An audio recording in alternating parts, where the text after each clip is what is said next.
नमस्कार, public news देख रहे हैं आप। कांग्रेस वर्किंग कमेटी की बैठक ऐसे समय में हुई जब पार्टी के भीतर कई मुद्दों को लेकर असहजता और असंतोष की चर्चाएं तेज है।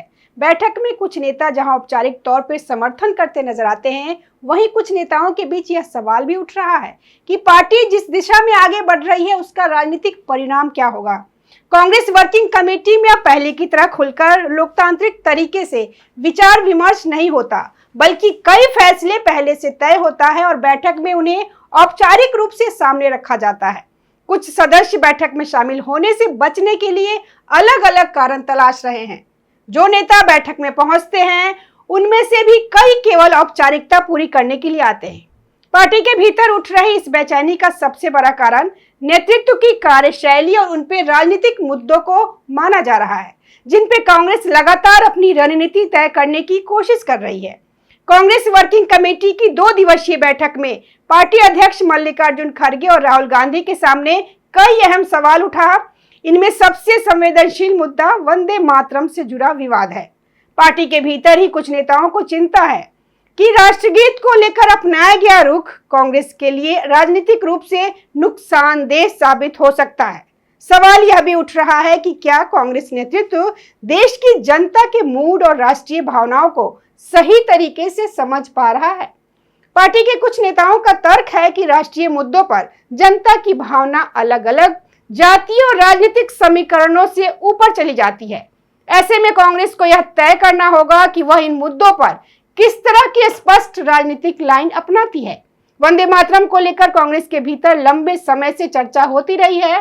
बैठक में इस बात पर भी सवाल उठाए गए हैं कि पार्टी 1937 के कांग्रेस प्रस्ताव का हवाला देकर राष्ट्रगीत के केवल 2 शुरुआती छंदों के गायन की नीति को किस तरह जनता के सामने रखेगी।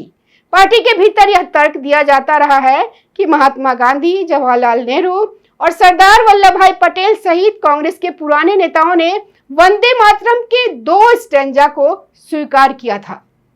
इसके पीछे यह तर्क भी दिया जाता है कि गीत के कुछ हिस्सों को लेकर एक वर्ग विशेष की धार्मिक भावनाओं पर आपत्ति रही है। लेकिन यही मुद्दा अब कांग्रेस के लिए राजनीतिक चुनौती बनता दिखाई दे रहा है। पार्टी के कुछ मुस्लिम सांसदों और नेताओं की ओर से भी वंदे मातरम के पूरे गायन को लेकर आपत्तियां सामने आने की चर्चा है। दूसरी तरफ कांग्रेस के सामने यह सवाल है कि यदि वह लगातार इस मुद्दे पर पीछे हटती है तो क्या उसका व्यापक राजनीतिक आधार प्रभावित होगा। चुनावी राजनीति में किसी एक समुदाय के समर्थन को ध्यान में रखते हुए राष्ट्रीय प्रतीकों से जुड़े मुद्दों पर सावधानी बरतना कांग्रेस के लिए उल्टा पड़ सकता है। राष्ट्रीयता और राष्ट्रवाद के मुद्दे पर जातीय समीकरण भी कमजोर पड़ सकता है और पार्टी को हिंदू मतदाताओं के बीच राजनीतिक नुकसान उठाना पड़ सकता है। यही वजह है कि कांग्रेस वर्किंग कमेटी की बैठक से पहले ही यह सवाल उठने लगा था कि राहुल गांधी, सोनिया गांधी और मल्लिकार्जुन खड़गे इस पूरे विवाद को किस तरह संभालेंगे। स्वतंत्रता दिवस के बाद से कांग्रेस के भीतर वंदे मातरम को लेकर विवाद और तेज हुआ। कांग्रेस कार्यालय में ध्वजारोहण कार्यक्रम के दौरान वंदे मातरम के गायन को लेकर विवाद खड़ा हुआ और गीत को बीच में रुकवाया गया। इसके बाद कांग्रेस की ओर से यह तर्क सामने आया कि पार्टी 1937 के प्रस्ताव के अनुरूप वंदे मातरम के निर्धारित हिस्से का ही गायन करती है। इसी संदर्भ में गोवा में आयोजित कार्यक्रम का भी उल्लेख किया गया, जहां गीत के 2 स्टैंजा ही गाए गए। यह मामला केवल पार्टी के अंदर तक सीमित नहीं रहा। अब कांग्रेस के अलग अलग कार्यक्रमों में यह देखा जा रहा है कि वंदे मातरम किस तरह और कितने हिस्से में गाया जा रहा है। कांग्रेस के बड़े नेताओं के कार्यक्रम भी इसी नजर से देखे जा रहे हैं।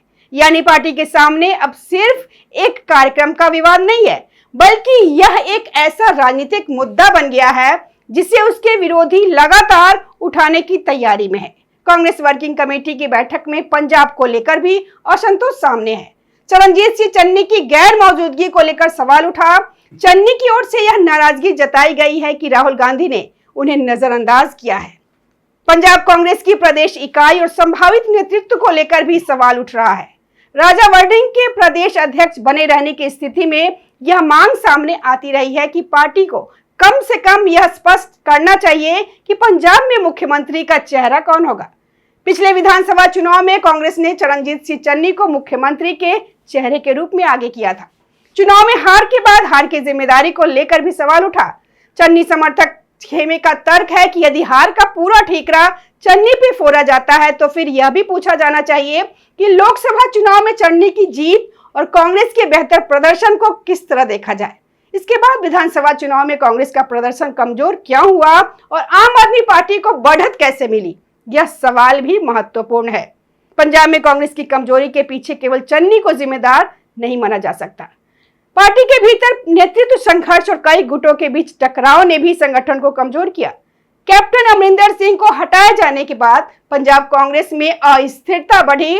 नवजोत सिंह सिद्धू की बगावत, अलग अलग नेताओं के गुट और आपसी संघर्ष ने पार्टी की स्थिति को और जटिल बनाया। धीरे धीरे यह संघर्ष कई गुटों में बदल गया और सभी एक दूसरे को राजनीतिक रूप से कमजोर करने में लग गए। यही परिस्थितियां अंततः चुनावी परिणामों पर भी असर डालती दिखाई दी। ऐसे में चन्नी समर्थक यह सवाल उठा रहे हैं कि यदि संगठनात्मक और नेतृत्व संबंधी गलतियों को नजरअंदाज किया गया तो केवल एक नेता को जिम्मेदार क्यों माना जाए।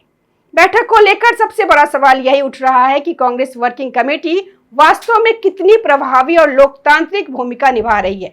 पार्टी के बड़े फैसले राहुल गांधी और उनके आसपास के नेताओं की रणनीति के आधार पर तय होते हैं और वर्किंग कमेटी की बैठक केवल उन्हें औपचारिक मंजूरी देने का मंच बनती जा रही है। यह कांग्रेस के लिए संगठनात्मक रूप से गंभीर सवाल है। किसी भी बड़ी राजनीतिक पार्टी में कार्य समिति का उद्देश्य केवल फैसलों पर मुहर लगाना नहीं, बल्कि अलग अलग राज्यों और वर्गों से आने वाले नेताओं की राय सुनना भी होता है। यदि किसी चुनावी राज्य के महत्वपूर्ण नेता ही बैठक से दूरी बनाते हैं या अपनी बात रखने में असहज महसूस करते हैं तो इससे संगठन के भीतर संवाद की स्थिति पर सवाल उठना स्वाभाविक है। कांग्रेस वर्किंग कमेटी की बैठक में पंजाब के साथ साथ आने वाले चुनावी राज्यों पर भी चर्चा की बात कही गई, लेकिन राज्यों के चुनावों को लेकर वास्तविक रणनीतिक बैठक आमतौर पर संबंधित राज्य के नेताओं के साथ अलग स्तर पर की जाती है।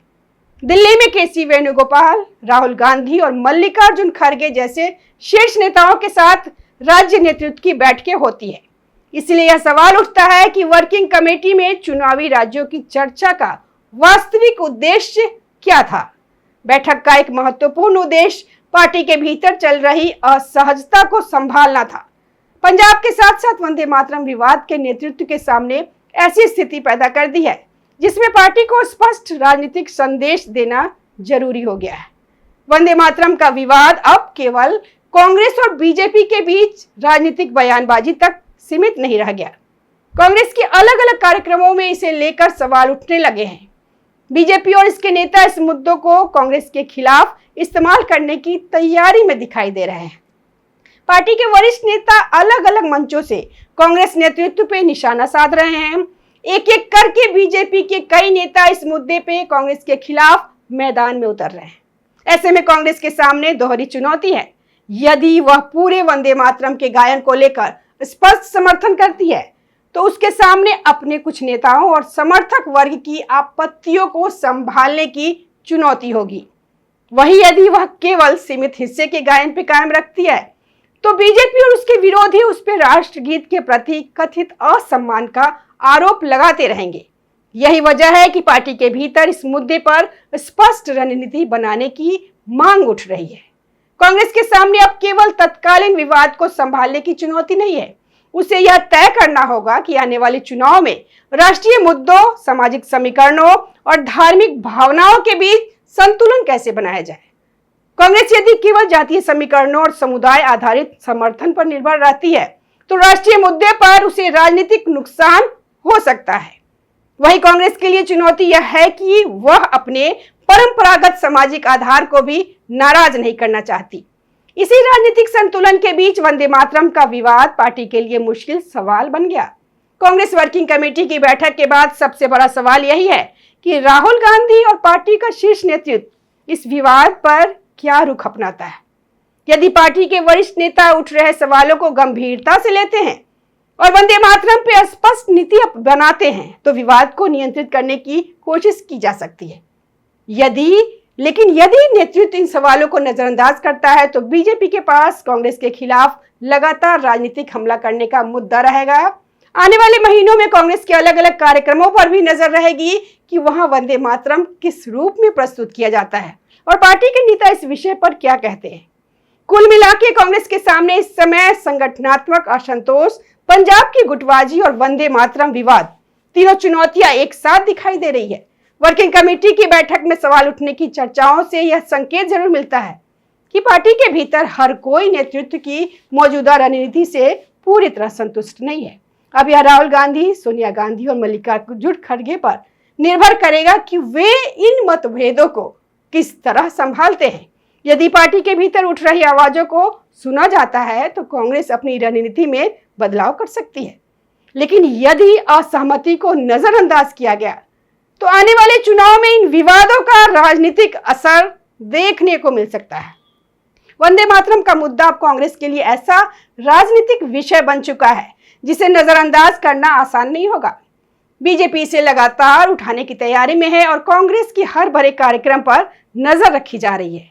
ऐसे में आने वाले समय में यह देखना महत्वपूर्ण होगा कि कांग्रेस इस मुद्दे पर समझौता का रास्ता अपनाती है, अपना पुराना रुख कायम रखती है, या फिर राजनीतिक परिस्थितियों को देखते हुए अपनी रणनीति में बदलाव करती है। अंततः कांग्रेस वर्किंग कमेटी की बैठक से सामने आया सबसे बड़ा सवाल यही है कि पार्टी के भीतर उठ रही असहमति को नेतृत्व कितना गंभीरता से लेता है।